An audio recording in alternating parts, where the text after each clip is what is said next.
Check it out, guys. Guess what I'm back here to do? That's right. Fix this turd.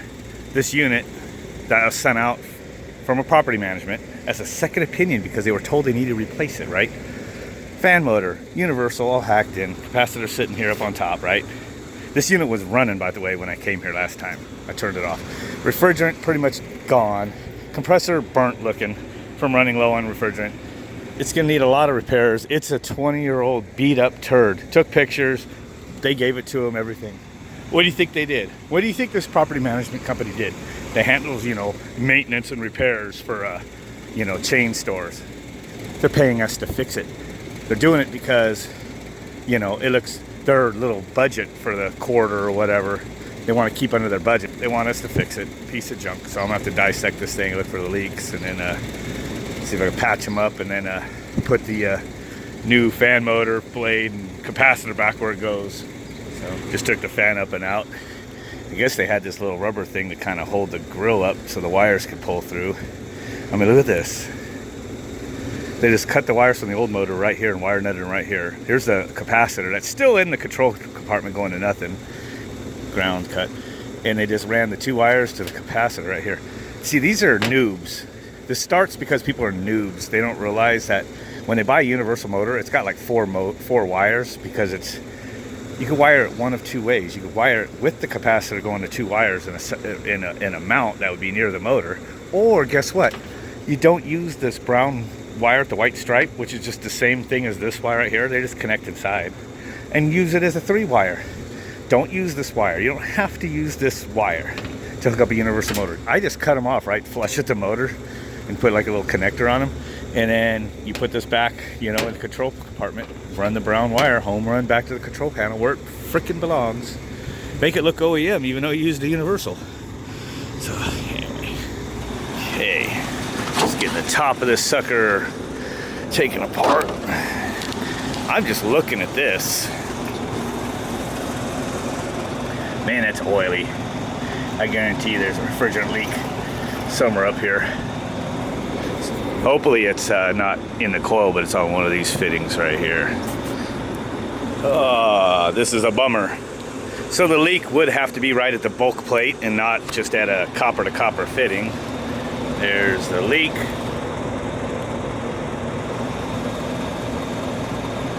Where is it? There it is.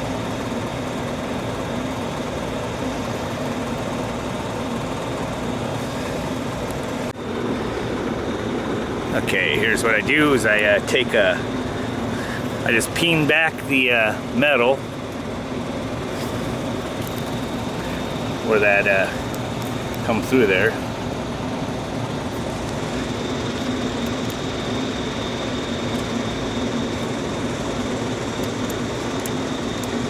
Bubbles are running down on the lower one, making it look like it's leaking down there, but it is definitely leaking right now. Continuing to resurrect this turd. Got this back together. I had pushed back this bulk plate, this back there to expose the wounded part of the copper. Cleaned it, brazed it. Here's something else about the swager tools, right? The spinning swage. This thing's been awesome. I found a new purpose for it, but I'll just punch a hole with like a screw or a small drill bit. But a screw's nice because it doesn't like make shavings. If you use a Sharpie, it just kind of spreads it, opens it, gets it started. And then I use like a 1/4-inch spinning swage, and it kind of extrudes it a little bit. See how I got some meat right there to weld to? It's kind of awesome. So I'll just put that kind of in there. Usually get it like that. And I will braze it up, and it'll be kind of like a factory, almost like a factory joint like that, even though that one's all butchered.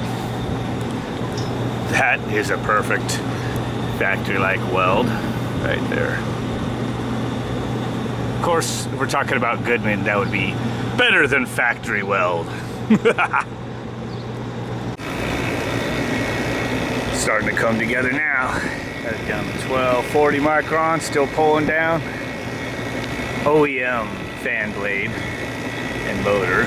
Kind of surprised that the shroud is like so minuscule on this. Fan blade's not even in the shroud at all.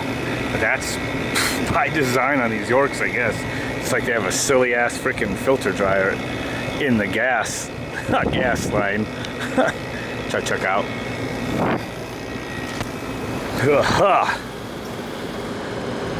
Just resurrected this old dinosaur. Looks a little better without the wire sticking out the top or the run capacitor.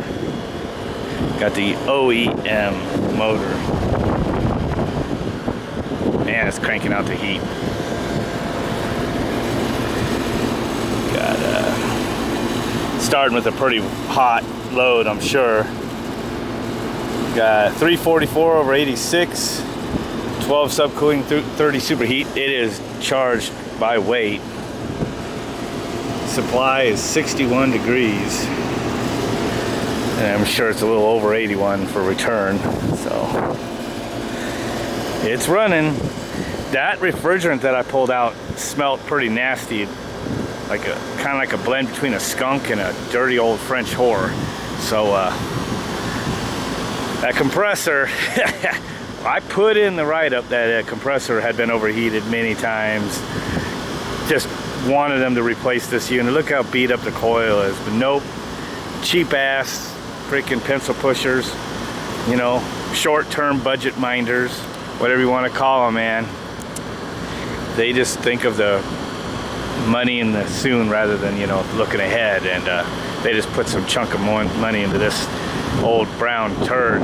At least it's, you know, speaking of brown turds, at least it's not a good one.